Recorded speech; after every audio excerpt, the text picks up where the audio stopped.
Assalomu alaykum qarindoshlar. Bugungi qisqa videom orqali biz budaq safarimizda borgan eng oxirgi bir kichik davlat, ya'ni Dominikani tanishtirib o'tman.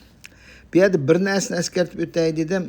Dominika bilan Dominikan Republic degan ikki ayrim davlat. Dominikaning aholisi faqat 72 ming bo'lib, 1978 yılı Angliya mustamlikasidan ayrilib mustaqil davlat bo'lgan.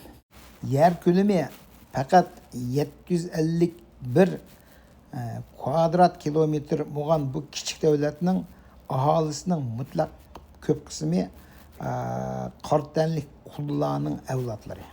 Bu davlatning tabiati nihoyat go'zal bo'lib, bütün dünyanın sayohatchilarini o'ziga jalb qildi. Bu yerda men biz borgan bir qancha sayohat markazlarini tanishtirib o'taman. Mana bu tog'ning ustidagi bir daryo bo'lib, bu daryo ma ko'rinib turgan ikki tog'ning qisqilchig'idan o'tib, u yoqdagi manzarani ko'rib oldi ekan. Ama bu ningdan bir 15 minutlik suyun içinde üzüp ötüş doğru keldiken, bugün hava selle soğuk boğaşqa biz su içishdan vazgeçtik. Ama başkalarının su üzüp ötkenligini gördük.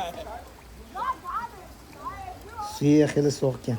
Şunda olsa Avrupalıqlar gayretli oldu.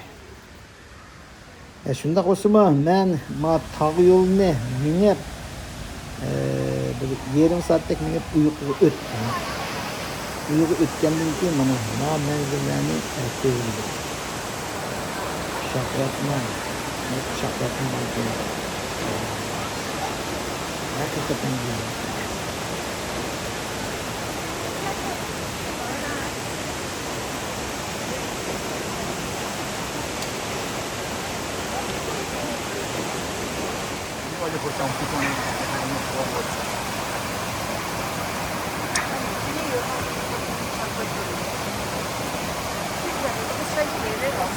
Başkalarının üstünde karar, ben oturana kaldım.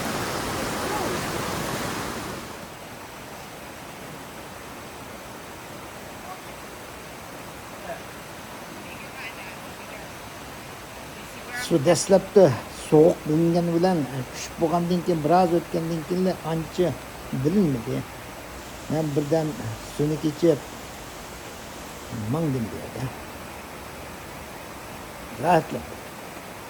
Başkalarının deyişçe bu şu dünyada dağınık bir memleket bahçesi ekan. Avrupa'dan, Amerika'dan kelgan sayohatchilar jazman bu yerni bir ko'rib ketdi. Shuning adam nihoyat ko'p bu yer.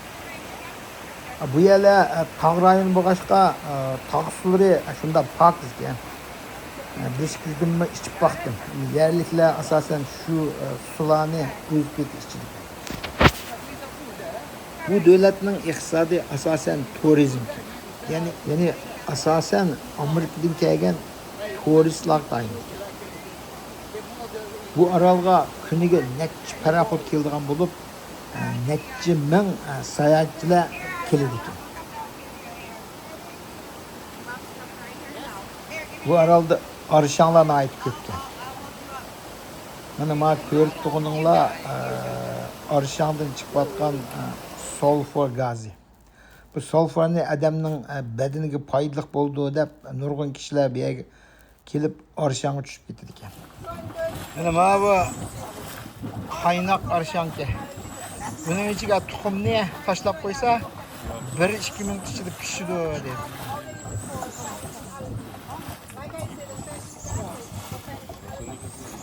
Mana şu bir ispatı da bu arallarning şu volqondan shakllangan. Bu tog'ning yeniga solgan bir aramgoh.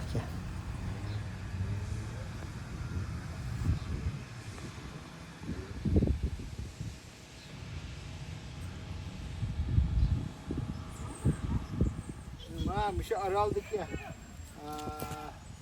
Bambi tree degan bir xil daraxt. Ama yıldızları ama yıldız yemişler çıktı. Ben bir yerde künde yağmur yağıp tutan dedim. Yıldız aldım. Memnun tatip.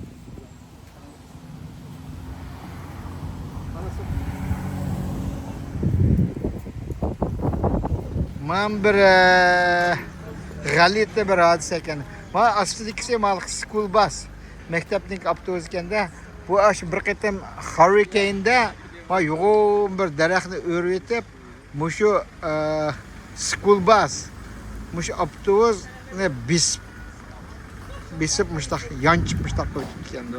Lekin ma daraxt o'lmabdi qanal. Daraxt yana o'z oldiga o'ner berib ma qilgan tarafim mana bu yerda qolibdi. Buning mana shu shoxlisi mushtaq. 79-yilda bo'lgan voqea ekan bu. Mana ko'rdinglarmi? Tabiat degan ajoyib bo'ldi.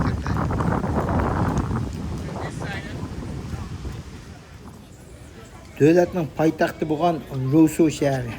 Ijroqning ko'rinishi. Dengiz yoqasiga joylashgan bo'lib, manzara go'zal ekan. Shuning bilan bu qisqa tanishtirishimni tamomlayman. Fursat chiqib qolsa, bu yerlarga berib kelishinglarni umid qilaman. Rahmat.